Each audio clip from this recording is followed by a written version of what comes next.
और हम जब सरकार में आए, हमारी जब सरकार बनी, तो सरकार बनने के बाद उत्तर प्रदेश के यशस्वी मुख्यमंत्री जी के नेतृत्व में हम जो है 87 स्टेडियम ग्रामीण नमस्कार, आप देख रहे हैं इंडिया डेली लाइव और आपके साथ मैं हूं प्रिया खरे। उत्तर प्रदेश डेली लाइव में आप सभी दर्शकों का स्वागत है। मैं इसलिए इस बात को कह रहा था, अभी हमारे प्रदेश के मुख्यमंत्री हर योगी विकास खंड स्तर आदित्यनाथ के ने आर्य बनाने की समाज के योजना है संस्थापक और और हम वैदिक प्रस्ताव चेतना लेकर के आए हुए हैं महान और उसके साथ हम उद्घोषक काम भी महर्षि स्वामी दयानंद सरस्वती की जयंती के अवसर पर उन्हें विनम्र श्रद्धांजलि अर्पित की। मुख्यमंत्री ने कहा कि स्वामी दयानंद का संपूर्ण जीवन समाज उत्थान, राष्ट्रीय जागरण और मानव कल्याण के पावन कार्यों में समर्पित रहा। स्वामी जी के असीम ज्ञान और उच्च गुणों से संपन्न व्यक्तित्व ने समाज में सतत नव चेतना और प्रेरणा का संचार किया। इस जयंती के अवसर पर पूरे देश में स्वामी दयानंद की शिक्षाओं और आदर्शों को याद किया जा रहा है। उनके दिखाए मार्ग पर चलने का संदेश आज भी युवाओं और समाज के हर वर्ग के लिए प्रेरक बना हुआ है।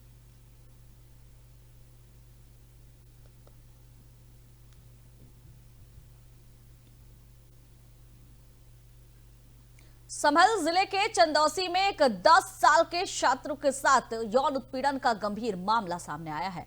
पीड़ित छात्र के परिजनों ने कोतवाली में तहरीर दी और जिला अधिकारी राजेंद्र पेसिया को शिकायत पत्र सौंपा। डीएम के हस्तक्षेप के बाद पुलिस ने आरोपी के खिलाफ मुकदमा दर्ज कर लिया है। मिली जानकारी के अनुसार पड़ोस में रहने वाले व्यक्ति के घर आने जाने वाला एक युवक पहले बच्चे को गेम खेलने के बहाने दुकान में बुलाया, फिर स्कूटी सिखाने के बहाने सुनसान जगह पर ले जाकर दुष्कर्म किया। पुलिस ने शुरुआती तौर पर जांच को लेकर आश्वासन दिया था, लेकिन डीएम के हस्तक्षेप के बाद एफआईआर दर्ज की गई।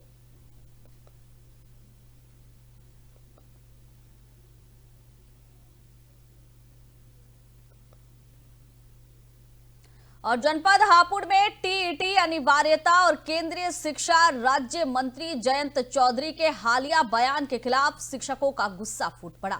उत्तर प्रदेशीय प्राथमिक शिक्षक संघ के बैनर तले सैकड़ों शिक्षक मंगलवार को कलेक्ट्रेट परिसर में एकत्रित हुए और जोरदार प्रदर्शन किया। शिक्षकों ने मंत्री का पुतला फूंका और अपना विरोध प्रदर्शन किया। नारेबाजी की, टीईटी हटाओ, शिक्षकों को बचाओ और पुरानी नियुक्ति मान्य करो, यह आरोप पहले से ही लगाया जा रहा है और इस दौरान नारेबाजी भी की गई। आरोप है कि 2011 से पहले नियुक्त हजारों शिक्षक अपनी योग्यता शर्तों के अनुसार नियुक्त हुए थे, लेकिन टीईटी अनिवार्यता उनके सेवा सुरक्षा के लिए अब खतरा बन रही है। देखिए, 1 सितंबर 2025 को माननीय उच्चतम न्यायालय द्वारा एक आदेश दिया गया है कि आरटीई एक्ट, जिसमें कि कार्यरत शिक्षकों के लिए टीईटी अनिवार्य किया गया था, वो सभी कार्यरत शिक्षकों को करना है। जबकि आरटीई एक्ट 2010 में भारत सरकार ने अंगीकार किया और उत्तर प्रदेश सरकार ने 2011 में, जुलाई 2011 में, उससे पूर्व के जो शिक्षक नियुक्त हैं उन्हें भी अनिवार्य कर दिया गया। जबकि उस समय जो भी विज्ञापन निकला था, जितनी भी हड़तालें थी, वो सारी सेवा शर्तें विज्ञापन की वो पूरी करने के बाद ही अपॉइंट किए गए थे।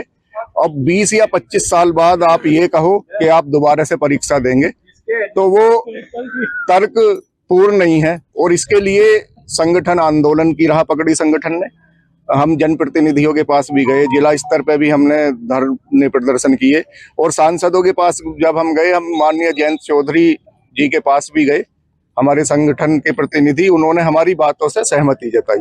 उन्होंने कहा कि हम अध्यादेश लाएंगे या जो भी होगा। एक पुनर्विचार याचिका भी संगठन ने दायर की है उच्चतम न्यायालय में। उत्तर प्रदेश सरकार भी गई है और केंद्र सरकार की तरफ से माननीय जयंत चौधरी जी की तरफ से भी एक आश्वासन ये मिला था कि हम इस आपकी बातों से सहमत हैं और हम इसमें रास्ता निकालेंगे। लेकिन है क्या, अब उन्होंने एक लिखित प्रश्न के उत्तर में संसद में जो सुप्रीम कोर्ट का जो आदेश था, गाइडलाइन थी या एनसीटी से संशोधन कराना चाहिए था, उन्होंने वो ना करा के बिल्कुल उसी तरह से नकारात्मक रूप से उन्होंने बयान दिया। और बुलंदशहर में शिक्षकों का गुस्सा फूटा है। केंद्रीय राज्य शिक्षा मंत्री जयंत चौधरी के बयान को लेकर गुस्सा फूटा। संसद में टीईटी को लेकर दिए गए बयान के खिलाफ उत्तर प्रदेश माध्यमिक प्राथमिक शिक्षक संघ ने सड़क पर उतरकर विरोध जताया। शिक्षकों ने दोबारा परीक्षा की बात को अन्यायपूर्ण बताया और इस विरोध प्रदर्शन में अपने गुस्से का इजहार करते हुए जयंत चौधरी का पुतला तक फूंका। शिक्षकों का कहना है कि इस तरह के बयान न केवल उनके सम्मान को ठेस पहुंचाते हैं, बल्कि शिक्षा व्यवस्था में भी असमंजस पैदा करते हैं। शिक्षा विभाग में एक तुगलकी फरमान 1 सितंबर 2025 को जारी हुआ था माननीय सुप्रीम कोर्ट के द्वारा कि जितने भी शिक्षक कार्यरत हैं, चाहे वो 20 साल पुराने हैं या 30 साल पुराने हैं, सबको टेट करना अनिवार्य कर दिया था। जबकि टेट 2011 से लागू हुआ था। तो हमारी मांग थी, हमारे संगठन की मांग थी कि जब से टेट लागू हुआ है, जब से कोई भी नियम लागू होता है, उसी दिन से वो प्रभावी होता है। लेकिन हम पर यह तुगलकी फरमान जारी कर दिया। हम इसका विरोध, संगठन की तरफ से हमारा विरोध हो रहा था। हमारे राष्ट्रीय अध्यक्ष आदरणीय डॉक्टर दिनेश चंद्र शर्मा जी शिक्षा मंत्री धर्मेंद्र प्रधान जी से मिले, तो उन्होंने पूर्ण आश्वासन दिया कि किसी भी शिक्षक को घबराने की जरूरत नहीं है, किसी भी शिक्षक की नौकरी नहीं जाएगी, आप आश्वस्त रहें। लेकिन परसों प्रश्नकाल में पूछे गए सवाल के जवाब में माननीय जयंत चौधरी शिक्षा राज्य मंत्री जो हैं, उनका एक बेतुका और निंदनीय बयान आया कि सभी को करना अनिवार्य है। मैं तो हैरान हूँ इस बात से कि इतनी बड़ी राजनीतिक पृष्ठभूमि से वो आते हैं, उनका पारिवारिक बैकग्राउंड इतना शानदार है। उनके दादाजी किसानों के और कर्मचारियों के मसीहा, किसका फूका है बताइए? माननीय जयंत चौधरी जी का पुतला फूका है, जिन्होंने एक बेतुका और निंदनीय बयान दिया है कि सभी को टेट करना अनिवार्य है। और मांग क्या है? मांग हमारी यह है कि हमें जो टेट का जो बुलंदशहर के कोतवाली सयाना क्षेत्र के गांव माकड़ी में हरिद्वार जा रही महिला कांवड़ियों के साथ दबंगों ने अभद्रता की घटना को अंजाम दिया और इसे लेकर अब विरोध शुरू हो गया है। आरोपी संदीप त्यागी और डब्बू त्यागी पर आरोप है कि उन्होंने कांवड़ियों को रास्ते में रोका, डीजे बंद कर गाली गलौज और मारपीट की, साथ ही छेड़छाड़ भी की। कांवड़ियों ने दबंगों के विरोध में हंगामा किया और इस हंगामे का वीडियो सोशल मीडिया पर वायरल हो गया है। मौके पर पहुंची पुलिस को कांवड़ियों ने शिकायत पत्र देकर कार्रवाई की गुहार लगाई। पुलिस ने आरोपियों को गिरफ्तार किया, लेकिन कुछ घंटों के बाद उन्हें साठगांठ कर छोड़ दिया गया और इससे कांवड़ियों और स्थानीय लोगों में नाराजगी साफ तौर पर देखी जा रही है।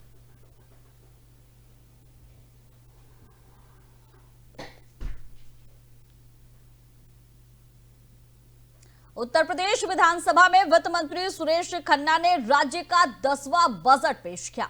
मुख्यमंत्री योगी आदित्यनाथ ने इसे महिलाओं की सुरक्षा, युवाओं की क्षमता, किसानों के कल्याण और रोजगार पर केंद्रित बताते हुए इसकी महत्वाकांक्षा को रेखांकित किया। राज्य का बजट पिछले 9 सालों में 3 गुना से अधिक बढ़ गया है। पिछले 9 सालों में 3 गुना से अधिक बजट बढ़ा है और इसे लेकर प्रदेश की विकास यात्रा और आर्थिक मजबूती का साफ संकेत दिख रहा है। इस बजट में शिक्षा, स्वास्थ्य, कृषि, रोजगार क्षेत्रों पर विशेष जोर दिया गया है। व्यापारी और आम जनता इस बजट से उत्साहित है। उनका कहना है कि ये नीति और वित्तीय योजनाएं सीधे तौर पर लोगों की आमदनी और जीवन के जो स्तर है उसमें सुधार लाने में मदद करेगी। देखिए, अभी जो हमारा 10वां बजट पेश किया गया है उत्तर प्रदेश सरकार की तरफ से, जो हमारे वित्त मंत्री हैं सुरेश खन्ना जी, इन्होंने बहुत ही अच्छा इसमें प्रावधान रखा गया है। जैसे शिक्षा, स्वास्थ्य, कृषि, रोजगार और महिला सुरक्षा पर भी ये आधारित है। ये बजट जो आया है काफ़ी अच्छा है। इसमें सभी को, जनता को भी और सभी को इसमें राहत मिलेगी। बहुत ही इसका सभी जनता को फायदा मिलेगा और बहुत ही अच्छा कदम ये सरकार की तरफ से उठाया गया है। देखिए, किसानों को अगर इसमें राहत मिलती है तो बहुत ही अच्छा कदम ये माना जाएगा, क्योंकि किसानों के लिए जल्दी से कोई सरकार करती नहीं है। लेकिन इस बजट में जो है किसानों के लिए खास प्रावधान रखा गया है, इसलिए ये बजट सभी को पसंद आएगा। बजट बहुत अच्छा पेश किया गया है किसानों के हित में और बेरोजगार युवाओं के हित में। इसके बहुत लाभ मिलेंगे बेरोजगार युवाओं को और महिलाओं को। तो ये जो बजट पेश किया गया है हमारे वित्त मंत्री जी ने पेश किया है और इसका ज़्यादा से ज़्यादा लाभ किसानों को भी मिलेगा। सीएम योगी आदित्यनाथ द्वारा 10वां बजट पेश हुआ है, जिसमें उन्होंने बताया है कि इससे हमारे देश में नया व्यापार और बढ़ेगा आगे, जिसमें हमारी जो बेरोजगारी दर दिख रही थी, जो धीरे धीरे और कम हो रही है सरकार में, और वो और कम होने जा रही है। इसमें महिलाओं के काफ़ी फायदे हैं। साथ में हम जैसे दुकानदार लोग हैं तो हमें लगता है कि इससे हमारा भी कुछ फायदा होगा। विधानसभा में बजट पेश किया गया है, किसान, महिला, युवा को लेकर बजट पेश किया गया है। तो इससे क्या लोगों को राहत मिलेगी? इससे लोगों को बहुत राहत मिलेगी। क्या उम्मीद लगा रखी लोगों ने इससे? लोगों ने बहुत उम्मीद लगा रखी। जो ये हुआ है तो बहुत पहले हो जाना चाहिए था। देखिए, उत्तर प्रदेश के विधानसभा में बजट पेश किया गया है। बजट को लेकर लोगों का मानना है कि इस बजट से काफी राहत मिलेगी और इसमें व्यापारियों का कहना है कि बजट से दुकानदारों को भी इसमें फायदा होगा। तो वही देखा गया कि बजट को लेकर मुख्यमंत्री योगी आदित्यनाथ का कहना है कि किसान, महिला और रोजगार पर इसमें जोर दिया गया है। तो वही देखा गया है कि बजट को लेकर लोगों की अलग अलग प्रक्रिया देखने को मिल रही है। इसमें लोगों का मानना है कि बजट से काफी उम्मीद थी, जिस पर बजट में देखा गया कि उम्मीद के अनुसार ही बजट पेश किया गया है। यूपी सरकार ने ये 10वां बजट पेश किया गया है। मैं इंडिया डेली लाइव के लिए प्रीतम। एटा के दादूपुर में एक युवक की दर्दनाक मौत ने पूरे इलाके को झकझोर दिया है। दीपावली के दिन आवारा कुत्ते ने उसे काटा था, लेकिन जानकारी के अभाव और वैक्सीन ना लगवाने के कारण युवक को एंटी रेबीज टीका नहीं मिल पाया। परिजन झाड़ फूक में लगे रहे, देसी इलाज में उलझे रहे। स्थिति बिगड़ने पर उन्होंने फारुखाबाद, कानपुर और दिल्ली तक इलाज के लिए दौड़ लगाई, लेकिन समय पर सहायता नहीं मिलने से युवक की तड़प तड़प कर मौत हो गई। मौत के बाद परिजनों में कोहराम मच गया है। ग्रामीणों ने आवारा कुत्तों पर नियंत्रण और आर्थिक सहायता की मांग उठाई है। और ये खबर एटा से आ रही है, लेकिन सबसे बड़ी बात है कुत्तों का आतंक किस तरह से बढ़ चला है। ये तस्वीर लगातार दिखाई जा रही है। दीपावली के दिन एक युवक को कुत्ते ने काटा था। जानकारी का अभाव, परिजन झाड़ फूक में लगे रहे कि शायद जो हालत है वो सुधरती चली जाए, लेकिन ये हालत जो है वो बिगड़ती चली गई। नतीजा, युवक की तड़प तड़प कर मौत हो गई और इसने अब पूरे राजधानी सहित पूरे देश भर में ये खबर जो है अब एक सबक बन रही है कि जो कुत्ते, जो आवारा कुत्ते हैं, उनका आतंक किस तरह से बढ़ गया है और इस पर नियंत्रण लगाना कितना जरूरी होता जा रहा है। मेरे पिताजी को कुत्ते ने काट दिया, उनकी मृत्यु हो गई। कैसे? गली में कुत्ता घूम रहा था, उन्होंने आ रहे थे, वो काट लिया उसे। कभी कब की बात है? दीपावली, कुत्ते ने काटा दीपावली। तो इलाज नहीं कराया था? इलाज नहीं करा पाए, वो मजबूर देसी दवा कराई थी थोड़ी बहुत। महोबा में 27 साल की महिला ने संदिग्ध हालत में जहरीला पदार्थ खाकर आत्महत्या करने की कोशिश की। इसके बाद महिला को अस्पताल में भर्ती कराया गया। महिला के परिजनों का आरोप है कि उसके पति ने जानबूझकर उसे जहर पिलाया ताकि उसकी जान को खतरा हो सके। ये मामला और भी चिंताजनक इसलिए है क्योंकि इसी परिवार में पहले 2 पत्नियों की मौत हो चुकी है। महिला के भाई का कहना है कि उनकी बहन पिछले 1 साल से प्रताड़ना झेल रही है और अब उसे जीवन और मौत के बीच जंग लड़नी पड़ रही है। परिवार ने पुलिस से कार्रवाई और सुरक्षा की मांग भी उठाई है। इनको हमारी बहनें ने जबरदस्ती दवाई पिला दी है। क्यों पिला दी? क्या वजह? वो इनको रखना नहीं चाहते, उन्हें 1 साल से खाने के लिए दे रहे हैं, हम दे रहे हैं। क्यों नहीं रखना चाह रहे? क्या वजह? वो पहले दिलासा में शादी करवा लेते हैं, फिर बाद में नहीं देते हैं। 2 ढाइया उनकी पहले हो गई थी शादी, तीसरी बार हमारे मौसा जी ने करवाई है। उनका नाम मल्ला यादव है। 2 शादी पहले हो चुकी? 2 पहले हो चुकी थी। पत्नी 2 उनकी संगड़ा है यहीं कहीं उत्तर प्रदेश में, तो हाँ वहीं थी। दोनों वे खत्म हो गई, तीसरी बार करवाई। उनकी 1 लड़का 1 मोड़ी है। एक महिला आई थी, पहले बेहोशी की अवस्था में आई थी। उनके परिजनों ने बताया है कि इसने जो है इंसेक्टिसाइड खा लिया है। हमने उसको भर्ती करके उसका गैस्ट्रिक इलाज करा दिया है, इलाज जारी है। इनको हमारे बहनें ने जबरदस्ती दवाई पिला दी है। क्यों पिला दी? क्या वजह? वो इनको रखना नहीं चाहते, उन्हें 1 साल से खाने के लिए दे रहे हैं, हम दे रहे हैं। क्यों नहीं रखना चाह रहे? क्या वजह? वो पहले दिलासा में शादी करवा लेते हैं, फिर बाद में नहीं देते हैं। 2 ढाइया उनकी पहले हो गई थी शादी, तीसरी बार हमारे मौसा जी ने करवाई है। उनका नाम मल्ला यादव है। 2 शादी पहले हो चुकी? 2 पहले हो चुकी थी। कहाँ उनकी पत्नी है? 2 उनकी संगड़ा है यहीं कहीं उत्तर प्रदेश में, तो हाँ वहीं थी। दोनों वे खत्म हो गई, तीसरी बार करवाई। उनकी 1 लड़का 1 मोड़ी है। एक महिला आई थी, पहले बेहोशी की अवस्था में आई थी। उनके परिजनों ने बताया है कि इसने जो है इंसेक्टिसाइड खा लिया है। हमने उसको भर्ती। एटा के कोतवाली देहात क्षेत्र में एक शातिर वारदात हुई जिसमें ओला कैब बुक कर चालक से मारपीट कर एक स्विफ्ट डिजायर कार लूट ली गई। लेकिन पुलिस की तेजी और सतर्कता के दम पर यह मामला महज 48 घंटे में ही सुलझा लिया गया। स्वाट और सर्विलांस टीम की संयुक्त कार्रवाई में 2 शातिर लुटेरे गिरफ्तार किए गए। पुलिस ने भरथाना विथुदना रोड में लूटी गई कार भी बरामद कर ली है। इसके अलावा गिरफ्तार जो अभियुक्त है उनमें से एक गैंगस्टर एक्ट समेत कई संगीन मुकदमे में पहले ही उस पर दर्ज है। एटा पुलिस की इस सफलता से इलाके में अपराधियों के लिए चेतावनी भी है कि ऐसी कार्रवाई किसी भी सूरत में बर्दाश्त नहीं की जाएगी।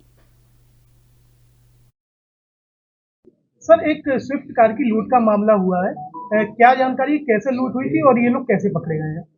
देखिए, 8 तारीख को थाना कोतवाली देहात को सूचना एक व्यक्ति ने आकर दिया था कि उसकी एक ओला कार कुछ लोगों के द्वारा छीन ली गई है। पुलिस द्वारा इसमें जानकारी प्राप्त की गई तो ये ओला कार अभियुक्तों द्वारा 7 तारीख की शाम को मथुरा से बुक कराई गई थी एटा के लिए, और रास्ते में इनके द्वारा कोतवाली देहात थाना क्षेत्र के अलीगंज रोड पर एक गांव पड़ता है, वहां इनके द्वारा छीन ली गई थी। इसमें पुलिस टीम द्वारा कार्रवाई करते हुए दोनों अभियुक्तों को गिरफ्तार किया गया है। दोनों अभियुक्तों की गिरफ्तारी के उपरांत जो लूटी हुई कार है उसे भी बरामद किया गया है और इनके विरुद्ध अन्य वैधानिक कार्रवाई की जा रही है। क्या पहले भी कोई लूट की घटना को अंजाम दे चुके हैं? अभी जो इनकी क्रिमिनल हिस्ट्री है उसको हम लोगों ने वेरीफाई किया है, तो इसमें एक दूरबीन नाम का क्रिमिनल है, इसके ऊपर 9 मुकदमे हैं। साथ ही जो दूसरा क्रिमिनल है उसके बारे में अन्य जानकारी की जा रही है, उसमें भी एक क्रिमिनल हिस्ट्री है और इनके द्वारा पहले चोरी और इस तरह की अन्य घटनाएं कारित की गई हैं। लूट की घटना का भी अन्य तथ्यों में जानकारी की जा रही है। मैनपुरी में पास तेज रफ्तार का कहर जो है वो देखने को मिला और इस तेज रफ्तार ने 3 लोगों की जिंदगी को खतरे में डाल दिया। जानकारी के अनुसार जलजीरा कार्टून लेकर फिरोजाबाद जा रही डीसीएम और एक ट्रक आमने सामने से टकरा गए। इस जबरदस्त भिड़ंत में 3 लोग गंभीर रूप से घायल हो गए। घायलों को बड़ी मुश्किल से गाड़ियों से बाहर निकाला गया और तुरंत पुलिस ने उन्हें सफाई पीजीआई अस्पताल में भर्ती कराया। 2 घायलों की हालत नाजुक होने के कारण चिकित्सकों ने उन्हें आगे इलाज के लिए आगरा रेफर कर दिया है। इस हादसे ने इलाके में सुरक्षा, सड़क नियमों पर सवाल भी खड़े किए हैं। ये गाड़ी दोनों आमने सामने टक्कर हो गई। एक ट्रक आ रहा था सिरसागंज से, डीसीएम आई है करेल से। क्या तेज रफ्तार वाहन थे दोनों? नहीं, ज्यादा तेज रफ्तार नहीं थी। यहाँ चौराहा पास में तो कितने लोगों को चोट आई होगी? 3 लोग घायल हो गए इसमें। कहाँ भेज दिया इन लोगों को? आदि सैपई हॉस्पिटल में।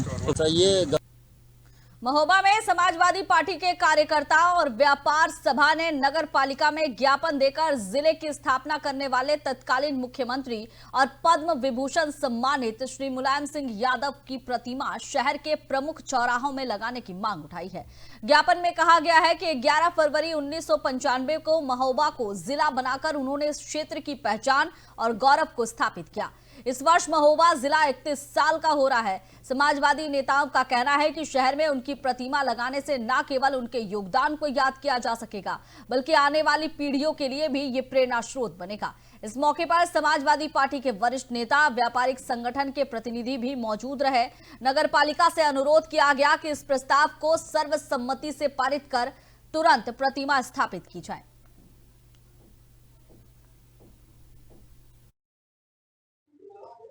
माननीय नेताजी ने 1995 11 फरवरी 1995 में हमारे इस पिछड़े जिले नगर को जिला बनाने का काम किया। हम लोगों को 150 किलोमीटर तक जाना पड़ता था और समय 3 दिन लगती थी।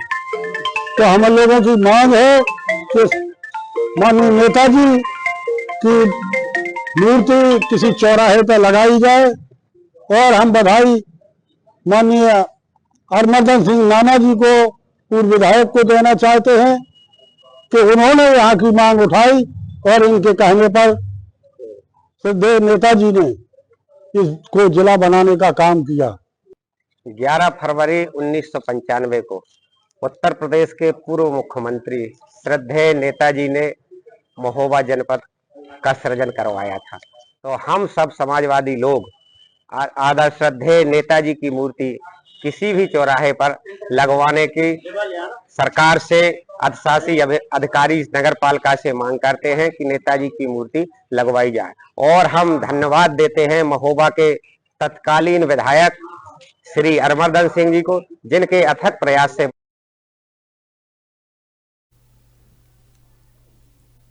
कौशाम्बी में टीईटी अनिवार्यता को लेकर शिक्षकों का विरोध तेज हो गया है। केंद्रीय और राज्य शिक्षा मंत्री जयंत चौधरी के हालिया बयान के बाद नाराज शिक्षकों ने उनके खिलाफ पुतला फूंका और जोरदार प्रदर्शन किया। अधिसूचना के तहत पूर्व नियुक्त शिक्षकों पर टीईटी लागू करने का निर्णय शिक्षक संघों को मंजूर नहीं है। प्राथमिक शिक्षक संघ के बैनर तले सैकड़ों शिक्षकों ने जिला मुख्यालय पर जमकर नारेबाजी की और अपने गुस्से का इजहार किया। मजनपुर मुख्यालय पर यह प्रदर्शन सबसे ज्यादा जोरदार रहा, जहां शिक्षकों ने अपना विरोध प्रकट करते हुए मंत्री के निर्णय के खिलाफ आवाज बुलंद की। हम लोगों ने टेट के जो 2011 से पूर्व टेट अनिवार्यता लागू किया गया है। हमारी मांग ये है कि जब से टेट अधिनियम आया है, आरटीआई एक्ट 2011 से उत्तर प्रदेश में लागू है, तब से इसको लागू किया जाए। लेकिन उन्होंने जितने पूर्व उससे नियुक्त शिक्षक हैं सभी के ऊपर ये टेट बाध्यता कर दिया है। तो हमारे सरकार से ये मांग है कि इसमें अमेंडमेंट ला करके इसको तुरंत कानून बना करके इसको वापस ले। पुतला भी फूके हैं। हाँ, जयंत चौधरी ने हमसे व्यक्तिगत मिलते हैं तो अलग बात करते हैं। सदन में उन्होंने कहा कि इस पे सरकार का कोई विचार विमर्श नहीं कर रहा है। उसी के आक्रोश में पूरे उत्तर प्रदेश के शिक्षक आक्रोशित हैं और उसी के अगेंस्ट में बयान दिया है जो उन्होंने सदन में बोला। जयंत चौधरी, केंद्रीय शिक्षा राज्य मंत्री जयंत चौधरी जी का। पीलीभीत में सिद्ध पिपलेश्वर नाथ महादेव मंदिर की दीवारों को सिंचाई विभाग के अधिकारियों और कर्मचारियों ने ढहा दिया। बताया जा रहा है कि मंदिर का विस्तार किया जा रहा था, तभी विभागीय टीम मौके पर पहुंची और तोड़फोड़ शुरू कर दी।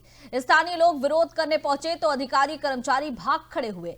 इस घटना के बाद हिंदू संगठनों में भारी आक्रोश पनपा है और पूरे जिले में विरोध की लहर फैल गई है। सिंचाई विभाग के एसडीओ का कहना है कि ये उनकी जमीन है और किसी तरह का कब्जा नहीं चलेगा।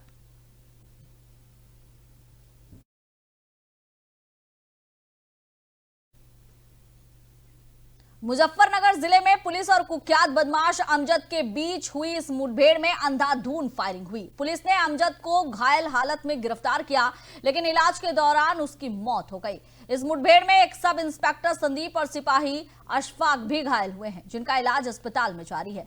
मौके से पुलिस ने अमजद के पास से 9 mm की carbine pistol, bike, jewellery, mobile और बड़ी मात्रा में कारतूस बरामद किए। अमजद विभिन्न जिलों में 40 से अधिक आपराधिक मामले उस पर दर्ज थे, जिसमें हत्या, डकैती, अपहरण भी शामिल है। एसएसपी संजय कुमार वर्मा ने घटना की पुष्टि करते हुए कहा कि यह कार्रवाई पुलिस की सतर्कता और बहादुरी का नतीजा है। बुढ़ाना थाना के अंतर्गत एक रूरल एरिया में जो है, जहां पर जंगलात थे, यहाँ पर एक मुठभेड़ हुई है। देर रात में जो है एक टिप ऑफ मिला था कि कुछ बदमाश इस तरह से हैं जो कि वांछित भी चल रहे हैं लूट में, और इस प्रकार से जो है ये बाद में जब पुलिस मुठभेड़ होती है उसमें क्रॉस फायरिंग होती है। पुलिस पर फायर किया जाता है, पुलिस भी फायर करती है उसमें, और क्रॉस फायरिंग में हमारे पुलिस के 2 अधिकारी जो कि सब इंस्पेक्टर और कांस्टेबल है, उनको चोट लगी थी। इसमें इस पूरी टीम में एसपीआरए के नेतृत्व में और सीओ बुढ़ाना के नेतृत्व में पूरी टीम काम कर रही थी। इसमें SHO Budhana, SHO Shahpur, SHO Titawi तथा उनकी पूरी टीम इसमें लगी हुई थी। आप देख रहे होंगे कि एसपीआरए साहब की गाड़ी पर भी बुलेट से निशान, उनके शीशे वगैरह टूट गए हैं। साथ ही साथ बुलेट प्रूफ जैकेट्स में तमाम गोलियां लगी हुई हैं, और इसके पास से जो है कार्बाइन जो है 9 mm की बरामद की गई है, पिस्टल बरामद हुई है। साथ ही साथ में कोई स्प्लेंडर बरामद की गई है। लूटा हुआ जो डॉक्यूमेंट्स वो बरामद किए गए हैं। लूटी हुई ज्वेलरी बरामद की गई है, और आपको मोबाइल बरामद किया गया है। 50,000 रुपये का इनाम इसके ऊपर था। और देर रात में एक मुठभेड़ में क्रॉस फायरिंग में जब उसको इंजर्ड हुआ था, इलाज के दौरान सीएससी बुढ़ाना में उसकी मृत्यु हुई है। बाकी दो हमारे जो पुलिस के अधिकारी कर्मचारी हैं वो भी घायल हुए हैं। साथ ही साथ मैं बता दूं आपको कि इस पर लगभग 40 मुकदमे दर्ज थे। 17 से 18 इसमें लूट के मुकदमे थे, हत्या के मुकदमे थे, तथा मुजफ्फरनगर से लेकर के तमाम स्टेट्स में जो है, बिहार से लेकर के राजस्थान, दिल्ली, हरियाणा और हरिद्वार जो कि उत्तराखंड है, वहाँ पर भी, बिजनौर में, मेरठ में, नोएडा में, गाजियाबाद में लूट और हत्या समेत। महोबा में फिल्म अभिनेता राजा बुंदेला की गांव-गांव पांव-पांव पदयात्रा का भव्य समापन हुआ। अलग अलग बुंदेलखंड राज्य की मांग को लेकर 6 दिनों तक चली इस यात्रा ने स्थानीय नागरिकों और 18 संगठनों का समर्थन हासिल किया। इस दौरान यात्रा का जोरदार स्वागत किया गया और राजा बुंदेला ने सीधे तौर पर दिल्ली की सत्ता को चुनौती दी। उन्होंने कहा कि खनिज, बिजली, पानी और पर्यटन संसाधनों से भरपूर बुंदेलखंड का युवा पलायन को मजबूर है और इसका एकमात्र समाधान अलग राज्य निर्माण है। इस आंदोलन में वकील, व्यापारी, छात्र छात्राएं और समाज के विभिन्न वर्गों ने भाग लिया और इसका समर्थन किया। पदयात्रा समाप्त हो गई है और इस यात्रा समाप्त को लेकर मांग एक ही है कि बुंदेलखंड को अलग राज्य बनाया गया। बुंदेलखंड के युवाओं में अपने अधिकारों और स्वाभिमान के प्रति नई अलख देखने को मिली है।